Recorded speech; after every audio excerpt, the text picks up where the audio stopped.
Do you think it's okay to steal from other people?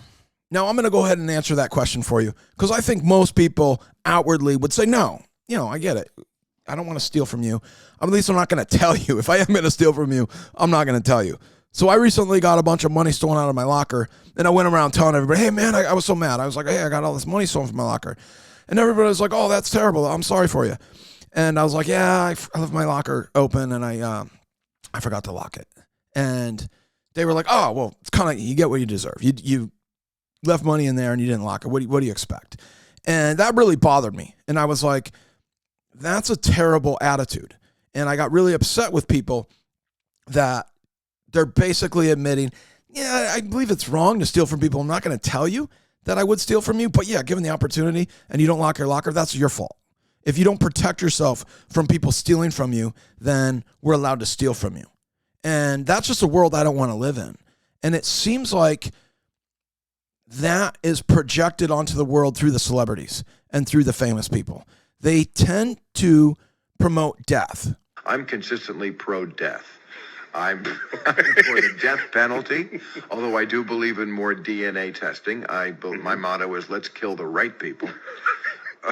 I'm pro-choice. I'm for assisted suicide.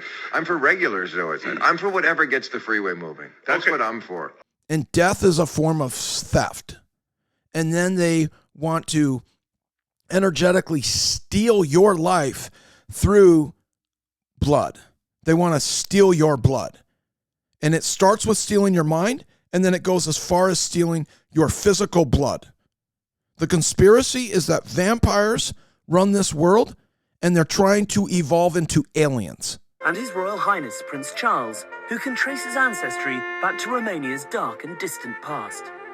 The genealogy shows that I'm descended from Vlad the Impaler, you see. So I do have a bit of a stake in the country. As it were. And also the scientific field and everybody in the schools teach this. When I was a little kid, I learned this in school. I learned that people are trying to steal my soul so I can evolve into a higher species. Galton was the father of eugenics, the idea that the gene pool of the human species could somehow be improved if certain people with different abilities didn't have kids. Where did Galton come up with such a terrible idea? Partly from the work of his half-cousin, Charles Darwin. They vampirically steal the blood of the children, and they do it through Planned Parenthood. The head of Planned Parenthood is testifying before Congress today about how the company has been selling aborted baby body parts. Congress is investigating after undercover videos exposed the practice. Planned Parenthood President Cecile Richards is defending their role in harvesting babies' organs. She says they're proud to help with fetal tissue research. Opponents say they're breaking federal laws by profiting from fetal tissue sales and altering abortion procedures to obtain usable organs. They want Congress to stop shelling out $500 million in taxpayer funds for Planned Parenthood every year. But Congress is working to pass a short-term spending bill that does not end the abortion giant's funding. A federal civil trial in San Francisco could be the biggest pro-life case in 20 years. Planned Parenthood is suing the Center for Medical Progress founder David Daladin and others for producing undercover videos. The videos show Planned Parenthood officials discussing the procurement and sale of fetal tissue. The videos sparked national outrage and congressional investigations. Both the House and Senate released reports documenting evidence of illegal actions by abortion providers and fetal tissue procurement companies. However, in court, the pro-life defendants now face accusations of illegal wiretapping, trespassing, breaches of confidentiality, and more. Well, the American Center for Law and Justice is part of the team representing the defendants. ACLJ Executive Director Jordan Sekulow joins us now to bring us up to date on what's happening.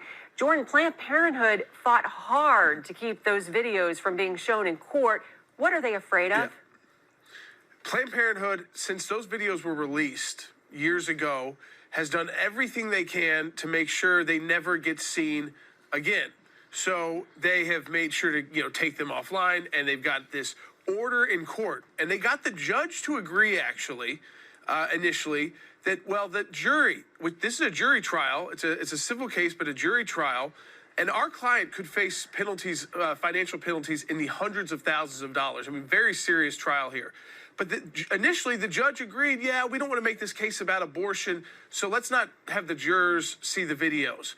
But Planned Parenthood's attorney made a fatal error. So after getting what they wanted, which was even keeping the videos from the jurors themselves, not the public, but the jurors, they then brought up as a witness one of the defendants. And the defendant was asked by Planned Parenthood why, the Planned Parenthood attorney, why did you do this? Why did you take this action? And they said it was to expose what they believed was illegal practices by Planned Parenthood by illegally altering the abortion procedures, which is a violation of law, so that they could then profit from the sale of aborted babies' body parts. And then people get mad. They get mad at me when I explain that's what's going on. This is just like ancient Mayan and ancient Aztec and ancient Norse and all the cultures of the past did this. It's called paganism. It's a form of worshiping yourself, and you have to use a mediator. So use the earth, use the stars, use other people's babies, and you try to have everlasting life through their babies. The people running this fundamentally think they're better than other people. They think they're genetically superior. And I think if you were an intelligent life form from another planet and you were looking at the earth, you wouldn't see individual people. You wouldn't see housekeepers and limo drivers and stand-up comedians. You wouldn't see that. You would see mold on a sandwich. Because I think somehow or another, that's what we're supposed to do. I think that's our purpose here on Earth. I think we are here to fuck shit up. I think we're here to eat the sandwich. They come from the seed of fallen angels, and they think it's okay to steal the blood of other human beings. They think it's okay to steal the time of other human beings. That's why they have to lie to you. That's why they have to control your mind with pictures. And they vampirically try to steal your blood, and they try to steal your time, and they try to steal your energy. Because they're vampires, and they're trying to evolve into aliens to be gods. But really, they're just a bunch of Satanists that hate God, and they want to become God. Transylvania. The name conjures it all. Dense pine, impassable, craggy cliffs, thick ground fog. This is the mythic forest of your childhood nightmare. Bran Castle.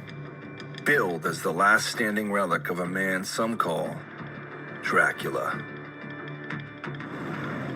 The story goes that Romania's bottomless well of tyranny, catastrophe, and overall human misery can all be traced back to one terrifying ruler and his supernatural evil.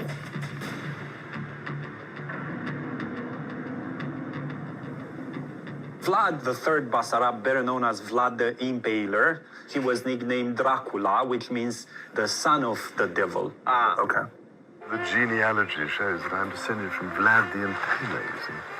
So I do have a bit of a stake in the country. As it were. Galton was the father of eugenics, the idea that the gene pool of the human species could somehow be improved if certain people with different abilities didn't have kids. Where did Galton come up with such a terrible idea? Partly from the work of his half-cousin, Charles Darwin.